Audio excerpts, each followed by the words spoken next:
7장.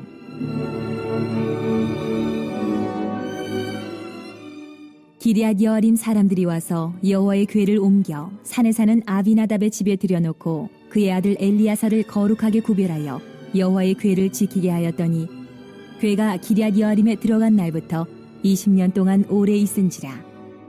이스라엘 온 족속이 여호와를 사모하니라.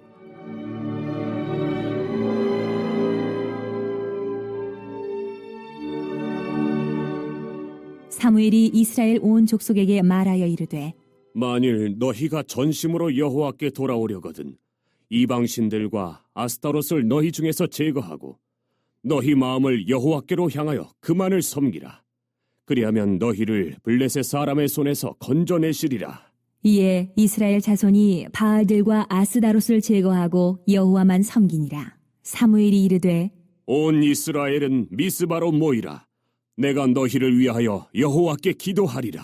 하매 그들이 미스바에 모여 물을 길어 여호와 앞에 붓고 그날 종일 금식하고 거기에서 이르되, 우리가 여호와께 범죄하였나이다 하니라. 사무엘이 미스바에서 이스라엘 자손을 다스리니라. 이스라엘 자손이 미스바에 모였다 함을 블레셋 사람들이 듣고 그들의 방백들이 이스라엘을 치러 올라온지라.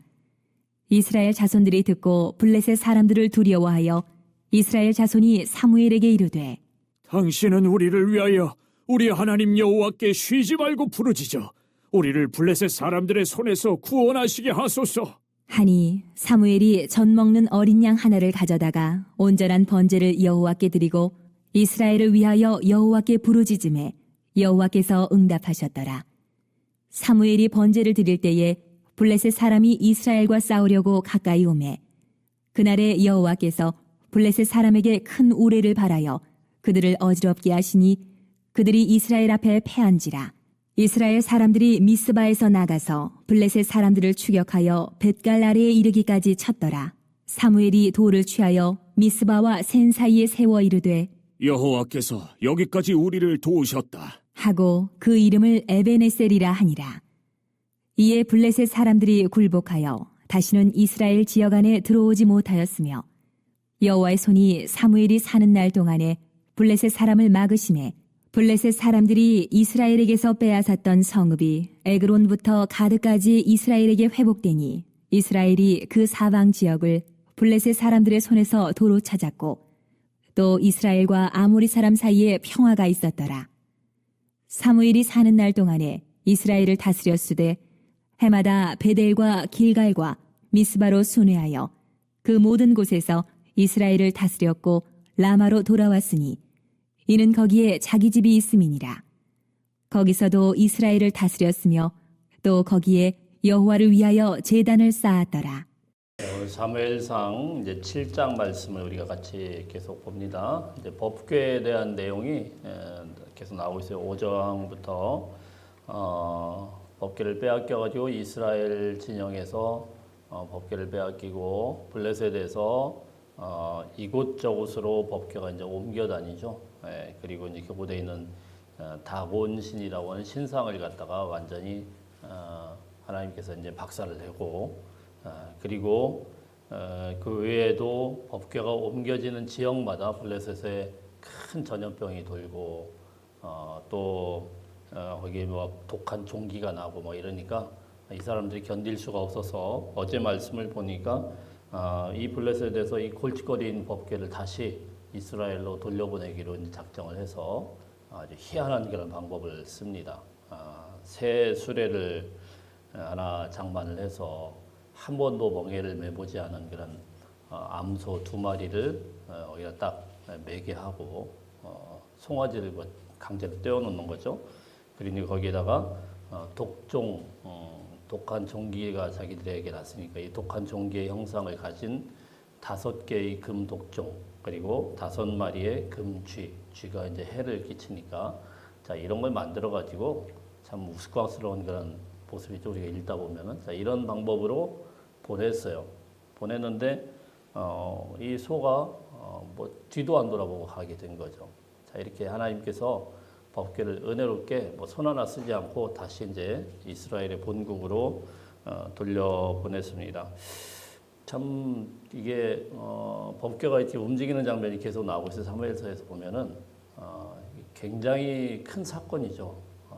그리고 나라에서 이게 얼마나 축제가 되겠습니까? 근데 아마 이스라엘에서는 아마도 이 당시에는 뭐 왕도 없었고 뭐 특별한 어떻게 조치할 수 있는 그런 방법이 없어서 아마 베세메스 사람들이 그냥 지역에서 맞아들였는데 좋은 일이죠. 그래서 하나님 앞에 제사 드리고 하나님 앞에 이제 이걸 이제 잘 맞아서 드렸으면 됐는데 호기심에 법궤를 열어봤다가 한 5만 명 이상이 죽게 되는 그런 살벌한 일이 또 발생을 합니다.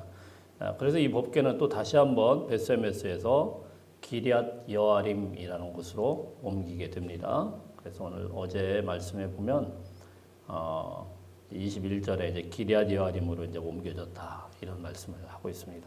근데 법궤가 이리 갔다가 저리 갔다 이리 갔다 저리 갔다 이런 모습을 쭉 보여주고 있어요. 그래서 오늘 1절 말씀 한번 보겠습니다. 1절, 2절 한번 쭉 읽어봅니다. 시작. 기럇 여아림 사람들이 와서 여호와의 궤를 옮겨 산에 사는 아비나답의 집에 들여놓고 그의 아들 엘리야사를 거룩하게 구별하여 여호와의 궤를 지키게 하였더니 궤가 기럇 여아림에 들어간 날부터 20년 동안 오래 있은지라 이스라엘 온 족속이 여호와를 사모하니라. 아멘. 우여곡절 끝에 언약궤가 하나님의 법궤가 이스라엘 땅으로 들어갔고요. 그리고 기럇 여아림이라는 곳에 이제 모셔지게 됐어요. 특별히 여기 1절에 보면은 기럇 여아림 사람들이 모셔왔고 산에 사는 아비나답의 집에 들여놨다 이렇게 되어 있습니다. 이 사람이 누군지는 정확하게는 또 어디 족보인지는 정확하게는 우리가 분명하지 않은데 아마도 레위인 중에 하나일 것이다 이렇게 보고 있어요. 왜냐하면 이 당시에 레위인들은 이 동네에 같이 모여 살지 않고 따로 그 동네에서 따로 이제 산이라고 표현된 게 그냥 우리나라 이런 뭐 큰 산이 아니고 동네 외곽에 조그마한 언덕이다 이렇게 생각하시면 되겠습니다. 그곳에 이제 레위인들이 살았기 때문에 아마 이 아비나답이 이제 레위인일 가능성이 아주 높죠. 그리고 이제 그곳에서 하나님의 법궤가 구별이 되는데 엘리아살이라는 사람을 구별했다. 이제 엘리아살이 어떻게 구별됐는지는 몰라요. 사무엘이 따로 이렇게 불러가지고 구별했다는 말도 없고 어떤 방식으로 하여튼 구별을 해서 자 그렇게 몇 년 동안요? 2절에 보니까 20년 동안 법궤가 거기에 다 있게 된 거예요. 굉장히 긴 시간 동안에. 근데 우선 이 말씀을 가만히 읽어보면서 한 가지 의문점이 하나 생겨요. 왜 법궤가 이렇게 이스라엘 땅에서 이리 갔다 저리 갔다 이렇게 할까요? 법궤는 있어야 될 곳이 있죠. 성소에 있어야죠. 근데 왜 성소로 안 가고 이쪽 갔다가 저쪽 갔다 이 법궤가 왜 그럴까요? 사실은요, 요때 블레셋과의 전투가 4장에 보면 나오는데 아벡 전투라고 하는데 이때 법궤가 거기 뺏겼잖아요.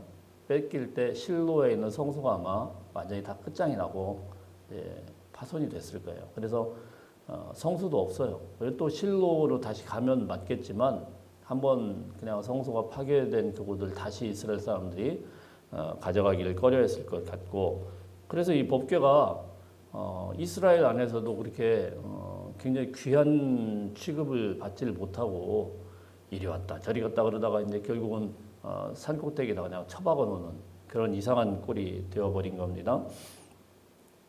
자 이렇게 보면 하나님께서 이 법궤를 통하여서 돌아오긴 돌아왔지만 어떻게 보면 하나님이 왜 이스라엘 백성들을 이 하나님의 법궤가 돌아왔음에도 불구하고 하나님과 이스라엘 사이가 이렇게 회복되지 않고 20년간이나 이렇게 지나갈까? 왜 이런 말씀이냐면은 법궤는 돌아왔지만 블레셋은 여전했습니다. 블레셋은 여전히 이스라엘을 계속 괴롭혔어요. 그래서 우리 3절 말씀에 보면 3절 말씀을 뭐 읽어봅니다. 시작. 사무엘이 이스라엘 온 족속에게 말하여 이르되 만일 너희가 전심으로 여호와께 돌아오려거든 이방 신들과 아스다롯을 너희 중에서 제거하고 너희 마음을 여호와께로 향하여 그만을 섬기라. 그리하면 너희를 블레셋 사람의 손에서 건져 내시리라.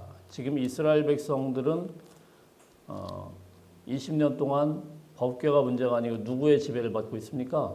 블레셋 때문에 괴롭힘을 계속 당하고 있어요.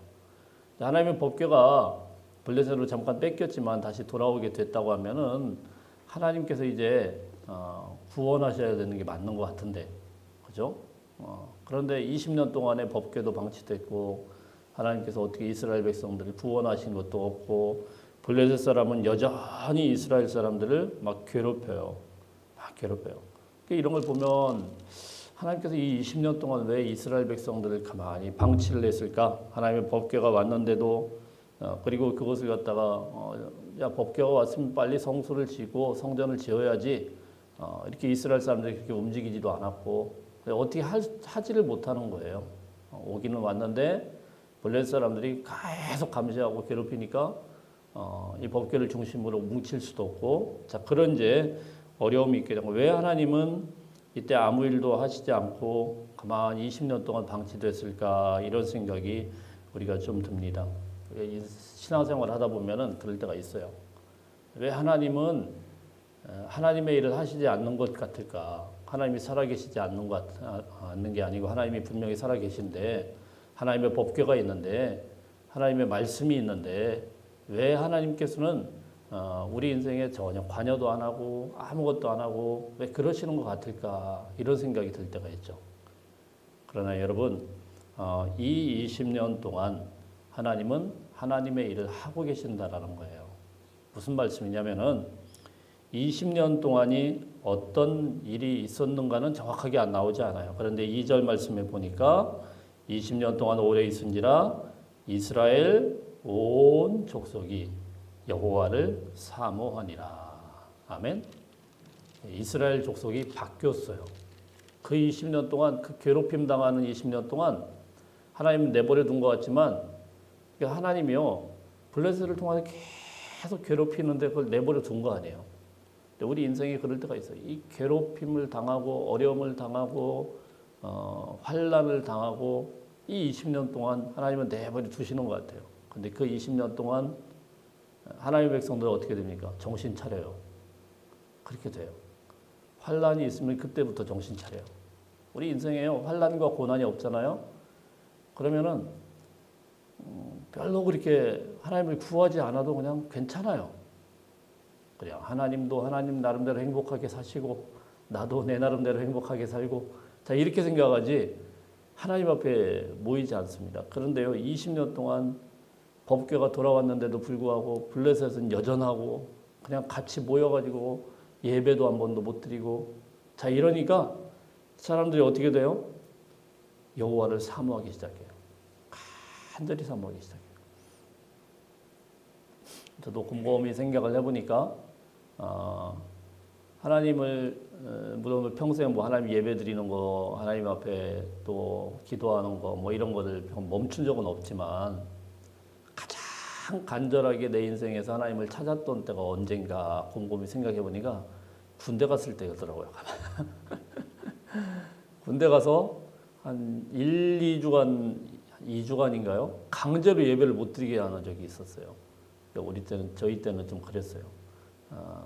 뭐 어떻게 내가 뭐 감히 이렇게 할 수도 없고 강제로 이제 자대 배치를 해가 저는 평생 예배를 안 드려본 적이 한 번도 없는데 강제로 못 드리게 하니까 뭐 화가 나더라고요.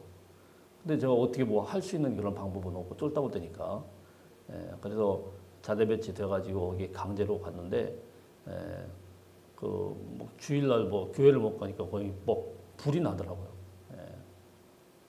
그랬는데 이제 그러고 나서 한 김장 사역을 한다고 마늘 같은 거 이렇게 막 그 옛날엔 군인들 동원하고 다 그걸 시켰거든요.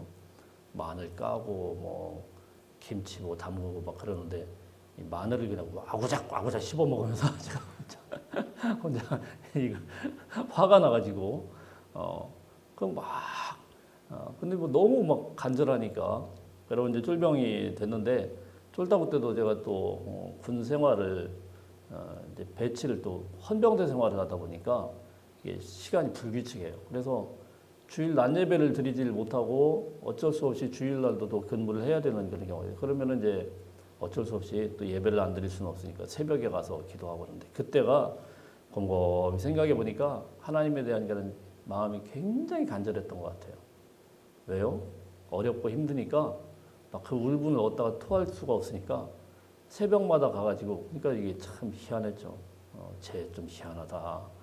얼마나 웃기겠어요. 제가 생각해봐도 그런 뭐 용기고 뭐고 뭐 그런 것도 없고 나는 그냥 예배를 드려야 된다. 그래가지고 새벽에 가서 그냥 아무도 그러지 않습니다. 근데 새벽에 새벽 예배 드리고 있는데 군대 가가지고 거기 교회 가서 엎드려서 막 기도하고 눈물 흘리고 이러니까 하나님이 이제 나중에는 편한 곳으로 옮겨주긴 했는데 여러분 환란이 있고 어려움이 있고 이렇잖아요. 그럼 우리 흔히 왜 하나님이 이것을 구원해 주지 않을까? 왜 20년 동안 하나님의 법궤가 돌아왔는데도 불구하고 하나님은 아무 일을 하지 않는 것 같을까? 이런 마음이 들죠. 섭섭한 마음도 들죠. 그런데 이것도 다 하나님의 계획 아래 있었던 것 같다라는 거죠. 왜요? 이스라엘 백성들이 이게 없었으면은 하나님 안 찾아요. 안 찾아요. 이스라엘 백성들이 완전히 달라져요. 그래서 온 족속이 여호와를 사모하니라. 이제 적절한 때가 된 거예요. 뜸을 들여놓은 거예요. 예. 밥도 뜸을 들여야 되잖아요. 자, 그러니까 3절 봅니다. 3절 시작.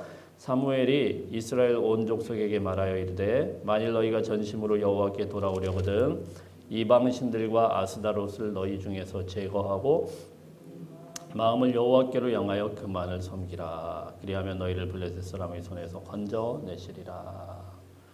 네, 사무엘이 드디어 이야기를 해요. 이방 신들과 아스다롯을 너희 중에서 싹 다 제거해버려라. 네. 그리고 이스라엘 백성들이 그 명령대로 싹 제거합니다. 4절에 보니까. 그리고 여호와만을 섬겼다. 그러니까 하나님의 때가 중요한 거예요. 때를 다 기다리셔요. 자, 그리고 5절 봅니다. 5절 시작. 사무엘이 이르되 온 이스라엘은 미스바로 모이라. 내가 너희를 위하여 여호와께 기도하리라 하매 그들이 미스바에 모여 물을 길어 여호와 앞에 붓고 그날 종일 금식하고 거기에서 이르되 우리가 여호와께 범죄하였나이다 아니라 사무엘이 미스바에서 이스라엘 자손을 다스리니라. 아멘.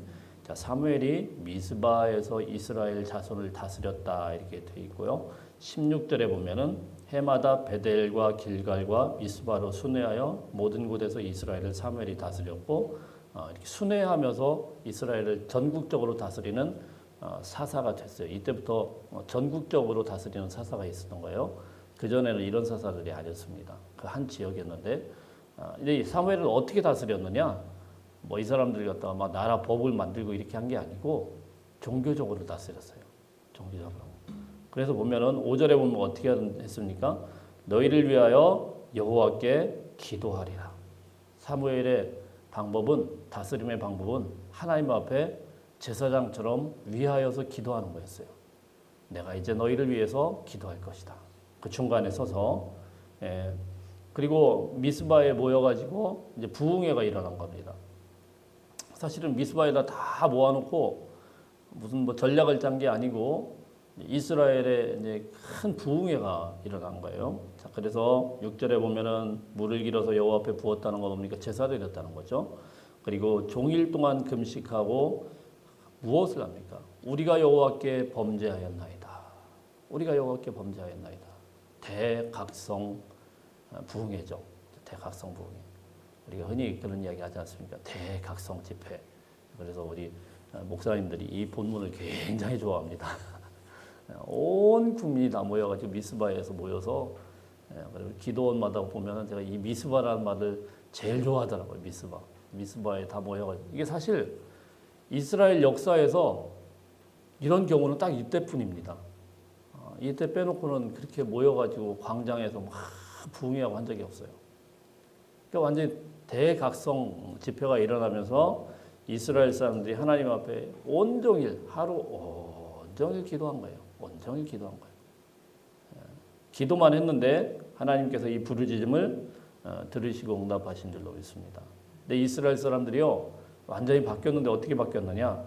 7절에 보니까 7절 한번 봅니다. 7절 시작. 이스라엘 자손이 미스바에 모였다함을 블레셋 사람들이 듣고 그들의 방백들이 이스라엘을 치러 올라온지라 이스라엘 자손들이 듣고 블레셋 사람을 두려워하여. 블레셋 사람들이 가만 보니까 이것들이 미스바에 다 모였네. 지금 어떤 관할이라고? 블레셋은요 지금 이스라엘을 다스리면서 계속 주시하고 있어요. 저것들이 어떻게 움직이나 보자 이러면서 주시하고 있는데 다 모였어요. 모였다고 하면 무슨 생각을 하겠습니까? 저것들이 갑자기 우리한테 반란을 일으키려고 하나 보다. 이래가지고 이제 전쟁하려고 막 오고 있습니다. 자, 그래서 이스라엘 사람들은 지금 블레셋 사람이 너무 두렵죠. 게임이 안 돼요, 사실은. 사무엘상 13장 말씀에 보면은 이스라엘은 이때까지만 하더라도 철기 문화라는 걸 몰랐습니다. 그래서 그 안에 홈이라든가 낫이라든가 이런 게 문제가 되면 블레셋까지 가서 철공소가 거기 있어요. 거기 가서 고치고 왔어야 돼요. 사무엘상 13장에 보면 그런 말이 나옵니다. 자, 그럴 정도로 아무런 뭐 힘이 안 돼요. 게임이 안 되는데 블레셋 사람들이 막 치려고 오니까 얼마나 두렵겠습니까? 두려워하면은 벌벌벌벌 떨어야 되는데 이제 누구를 찾아갑니까? 8절 봅니다. 8절 시작. 이스라엘 자손이 사무엘에게 이르되 당신은 우리를 위하여 우리 하나님 여호와께 쉬지 말고 부르짖어 우리를 블레셋 사람들의 손에서 구원하시게 하소서 하니. 아멘. 이스라엘이 완전 달라졌죠. 완전히 달라졌죠. 그 전에 이스라엘이 아니에요. 싹 다 제거하고 이제는 누구에게 찾아갑니까? 사무엘에게 찾아가서 우리 하나님 여호와께 기도 좀 해주세요. 구원하시게 하소서. 완전히 다른 사람들이 됐어요. 진작 이렇게 됐으면 좋았을 텐데, 그죠? 진작 이렇게 됐으면 좋았을 텐데. 그래서 오늘 이 말씀을 가만 보니까 그 20년 동안 하나님께서 이스라엘 백성을 방치한 것 같지만 그렇지 않더라는 거예요. 그 모든 시간 동안에서 이스라엘 사람들의 마음이 점점 준비가 되면서 하나님의 부흥이 이제 임하게 되는 놀라운 역사가 있게 된다는 것입니다. 자, 그래서 하나님께서요, 이 부르짖음의 응답에서 이스라엘을 이기게 합니다. 10절에 보면은 큰 우레를 발해서 이스라엘을 완전히 이기게 만들고요. 12절 봅니다. 12절 시작. 사무엘이 돌을 취하여 미스바와 센 사이에 세워 이르되 여호와께서 여기까지 우리를 도우셨다 하고 그 이름을 에벤 에셀이라 하니. 에벤 에셀. 에셀이 돌이란 말이고 에벤은 이제 도왔다란 말입니다. 도움의 돌. 도움의 돌. 이렇게 해서 하나님께서 우리를 도와주셨다라는 이런 기념비를 세우게 됩니다. 자, 그리고 13절 봅니다. 13절 시작. 이에 블레셋 사람들이 굴복하여 다시는 이스라엘 지역 안에 들어오지 못하였으니 여호와의 손이 사무엘이 사는 날 동안에 블레셋 사람을 막으시매. 아멘. 하나님이 이제 딱 막아주세요. 기도하게 하고 부르짖게 하시고 이제 하나님께서 그 기도를 통하여서 역사해요. 오늘 말씀을 우리가 정리하면서 하나님께서 우리 인생에요 고난을 주시고 왜 역사하지 않을까? 그러나 하나님께서는 그 긴 시간을 통하여서 이스라엘 백성들이 돌아오기를 원한다라는 거죠. 돌아와서 주님 앞에 부르짖고 기도하면 기도를 통하여서 하나님이 역사하신다. 이거 곰곰이 보면은요, 하나님이 충분히 개입하실 수 있는데도 왜 그러실까요? 기도할 때까지 기다리는 거예요. 부르짖을 때까지, 하나님을 찾을 때까지. 여러분의 인생에 좀 이런저런 어려움이 있다고 하면은 부르짖으시길 바랍니다. 기도하시길 바래요. 하나님께서 역사하시는 기도에 응답하시는 하루가 되시기를 주의 이름으로 축복합니다.